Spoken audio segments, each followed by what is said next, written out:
मेरे पास तो केवल वे ही लोग आ सकते हैं जो तुम्हारे जैसे, जिन्हें अभी पुराने सड़े गले धर्म में भरोसा है। वे तो यहां आ भी नहीं सकते। मेरे पास तो वे ही आने की हिम्मत जुटा सकते हैं जिन्होंने देख लिया पुराने धर्म का सरागरापन, जिन्होंने देख ली उसकी असलियत, और जो तलाश पे निकल पड़े, जो खोज में निकल पड़े, जो कहते हैं कि अब लीक पर चलने से कुछ भी ना होगा, हम तलाश करेंगे, अपनी पगडंडी तोड़ेंगे, खोजेंगे, कहीं तो होगा परमात्मा का कोई प्रकाश, कहीं तो अभी भी किसी एकाध रंध्र से उसकी रोशनी आती होगी पृथ्वी तक, हम उस रंध्र को खोजेंगे। सदियों सदियों पूजे गए पाखंड व्यर्थ हो गए हैं, सदियों सदियों बनाए गए मंदिर खाली पड़े हैं। अब हम चलेंगे खुद ही तलाश पर, अब भीड़ भाड़ की न मानेंगे, अब तो निज का ही अनुभव होगा तो स्वीकार करेंगे। मेरे पास तुम कहते हो कि तुम्हें श्रद्धा अनुभव होती है, तो मेरे रहस्य का, मेरे राज का कारण पूछा है। न कोई रहस्य है, न कोई राज है, बात सीधी साफ, दो दो चार जैसी साफ है। मैं कोई बंधी बंधाई परंपरा का प्रतिनिधि नहीं हूं, मैं किसी का साधु नहीं हूं, किसी का संत नहीं। मैं अपनी निजता में जी रहा हूं, जो मेरा आनंद है वैसे जी रहा हूं।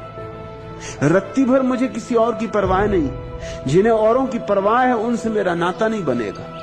मुझसे तो नाता उनका बनेगा जिन्हें किसी की परवाह नहीं, जिन्हें सिर्फ एक बात की चिंता है कि सत्य को जानना है, चाहे दांव पर कुछ भी लगाना पड़े। संस्कृति लगे दांव पर तो लगा देंगे, धर्म लगे दांव पे तो लगा देंगे, प्रतिष्ठा लगे दांव पे तो लगा देंगे, प्राण लग जाए दांव पर तो लगा देंगे। सहेंगे अपमान, सहेंगे असम्मान, सहेंगे निंदा, लोग पागल कहेंगे तो सहेंगे, लेकिन सत्य को खोज कर रहेंगे। ऐसे जो लोग हैं वो अचानक ही पाएंगे कि मेरे हृदय और उनके बीच एक स्वर बजने लगा। वे मेरे लोग, मैं उनका हूं। मैं उन थोड़े से लोगों के लिए हूं जिनका ऐसा दुस्साहस, लेकिन सत्य की खोज के लिए दुस्साहस चाहिए ही। भीड़ के पास झूठ होता है, क्योंकि भीड़ को सत्य से कुछ लेना नहीं। सांत्वना चाहिए, सांत्वना झूठ से मिलती है। सत्य से तो सब सांत्वनाएं टूट जाती।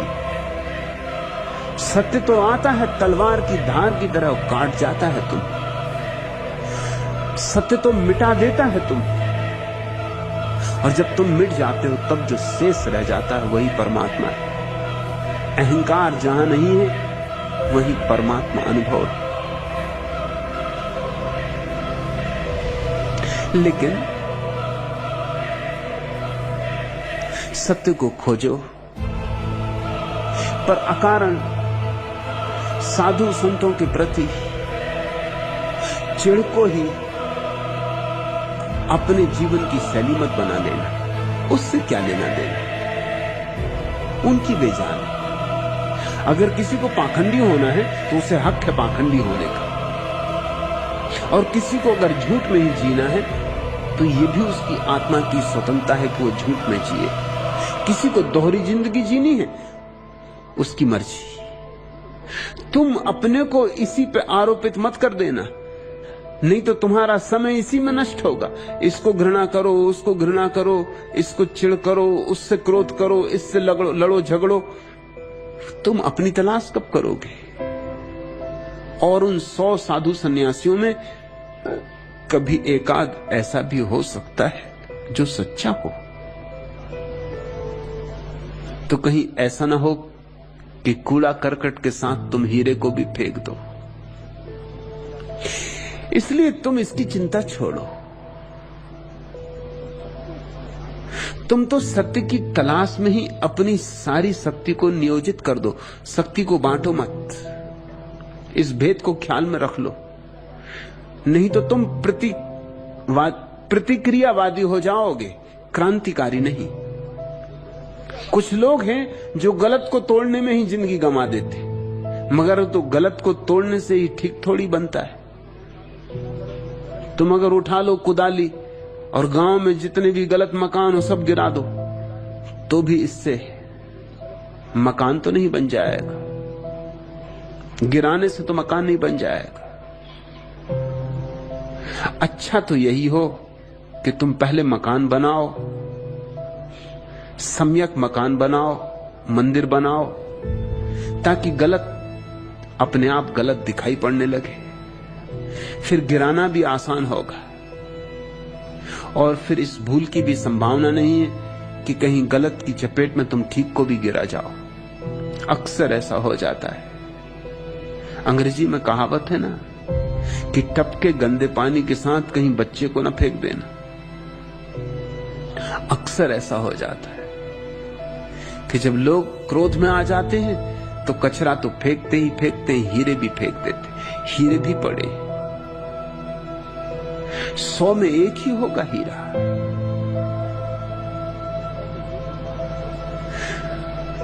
तब तुमको पहचान न पाया, पाले की ठंडी अंधियाली निसी में जब तुम एक ठिठुरते भिखमंगे का रूप बनाकर आए मेरे ग्रह पर डरते।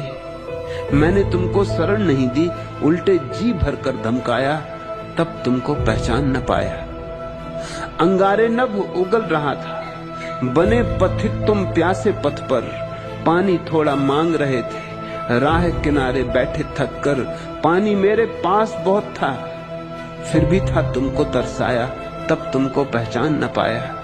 भूखा बालक बनकर उस दिन खंडहर में तुम बिलख रहे थे, मेरे पास अनाजों के जाने कितने भंडार भरे थे, तब भी मैंने उठा प्रेम से, नहीं तुम्हें निजकंठ लगाया, तब तुमको पहचान न पाया। आज तुम्हारे द्वार खड़ा में, जाने ले कितनी आशाएं, बेशर्मी की भी तो हद है, कैसे ये दृग पलक उठाएं।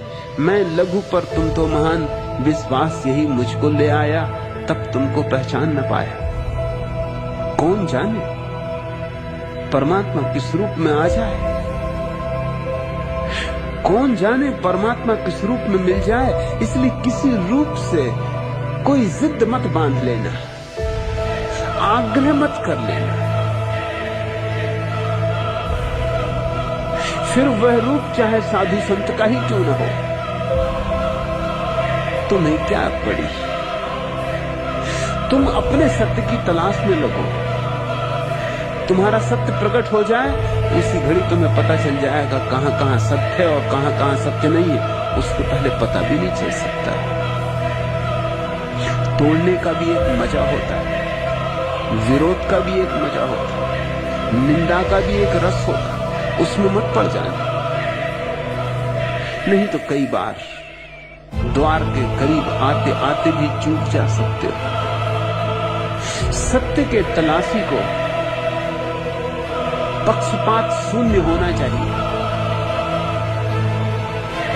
सत्य के खोजी को धारणा शून्य होना चाहिए।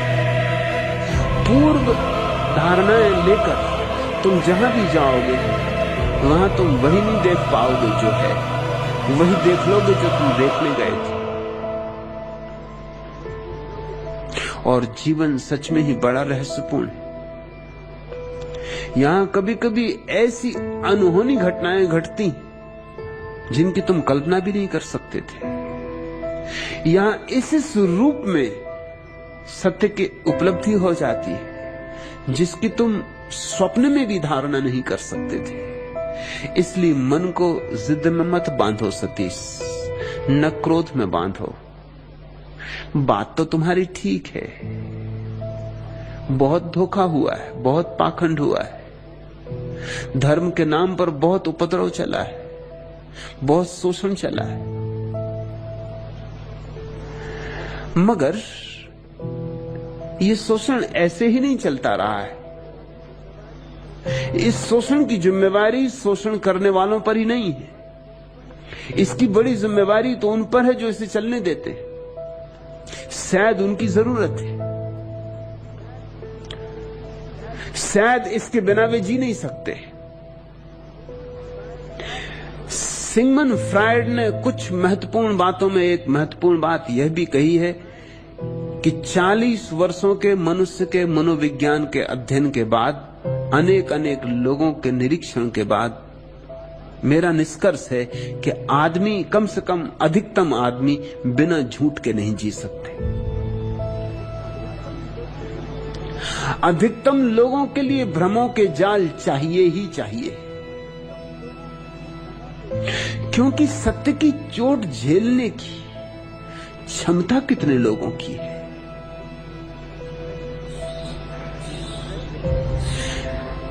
फ्रेडरिक नीत्शे ने भी बड़ी गहरी बात कही है, ठीक ठीक ऐसी ही ऐसी। फ्रेडरिक नीत्शे ने कहा है कि कृपा करो लोगों के भ्रम मत छीनो, क्योंकि लोग बिना भ्रम के मर जाएंगे। भ्रम उनके जीवन का आधार है। तो शोषण यूं ही नहीं चलता है। कोई है जो शोषण के बिना जी नहीं सकता है, इसलिए शोषण चलता है। अर्थशास्त्र का एक नियम है, अब हालांकि वह नियम उतना काम नहीं आता। अब तो अर्थशास्त्र भी शीर्षासन कर रहा है, लेकिन पुराना नियम यही है कि जहां जहां मांग होती है वहां वहां पूर्ति होती। जब तक किसी चीज की मांग ना हो तब तक पूर्ति नहीं होती। अगर पाखंडी सिर पे बैठे हैं तो जरूर तुम चाहते होगे कि तुम्हारे सिर पे कोई बैठे। बिना तुम्हारी मांग के तुम क्यों उन्हें सिर पर बिठाओगे? तुम्हारे भीतर जरूर उनके कारण कुछ सहारा मिलता होगा, कोई सांत्वना मिलती होगी, कोई सुरक्षा मिलती होगी। तुम्हारे भीतर कुछ जरूर उनके कारण तृप्त होता होगा। तुम्हारी कोई न कोई जरूरत वे जरूर पूरी कर रहे हैं।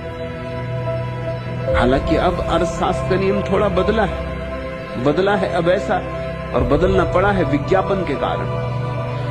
ये जब नियम बना था तब विज्ञापन इतना विकसित नहीं हुआ। अब विज्ञापन ने हालत बदल दी। अब विज्ञापन कहता है पहले पूर्ति करो, फिर मांग तो पैदा हो ही जाएगी। अब विज्ञापन की दुनिया ने क्रांति कर दी है। पहले तो ऐसा था, लोगों की जरूरत होती तो लोग मांग करते थे, मांग होती तो कोई खोज करता, पूर्ति करता। समझो कि लोगों को ठंड लग रही है, कंबल की जरूरत है तो कंबल बाजार में आ जाता। अब हालत उल्टी, अब पहले कंबल बाजार में ले आओ, खूब प्रचार करो कि कंबल पहनने से शरीर सुंदर होता है, कंबल ओढ़ने से ऐसे ऐसे लाभ होते हैं, उम्र लंबी होती, आदमी ज्यादा देर तक जवान रहता। खूब जो जो प्रचार करना हो करो कि जिसके पास ये कंबल होगा उसके पास सुंदरियां आती, कि इस कंबल को देख के सुंदरियां एकदम मोहित हो जाती, इस कंबल को देखते ही जादू छा जाता। बस फिर चाहे सर्दी हो या ना, फिर गर्मी में लोगों को तुम जो कंबल ओढ़े बैठे, पसीने से तरबतर हो रहे हैं, मिलकर सुंदरियों की प्रतीक्षा कर रहे हैं। अब हालत बदल गई। तुमने कहावत सुनी अंग्रेजी की कि आवश्यकता आविष्कार की जननी, अब उसको बदल दो। अब कहावत कर लो, आवश्यकता आविष्कार की जननी नहीं, आविष्कार आवश्यकता का पिता है। पहले आविष्कार कर लो, फिर फिक्र करना, विज्ञापन करना जोर से। इसलिए अमेरिका में तो ऐसा है कि कोई भी चीज बाजार में आती है उसके 2 साल 3 साल पहले विज्ञापन शुरू हो जाता। अब तो लोग विज्ञापन से जीते, जिन बातों को लोगों को कभी खबर ही नहीं थी, जिनकी उन्हें कभी जरूरत नहीं थी, विज्ञापन उनको जरूरत सिखा देता है। बस ठीक से प्रचार करो, लोगों को जचा दो कि इसके बिना चलेगा नहीं, लोग खरीदने लगेंगे।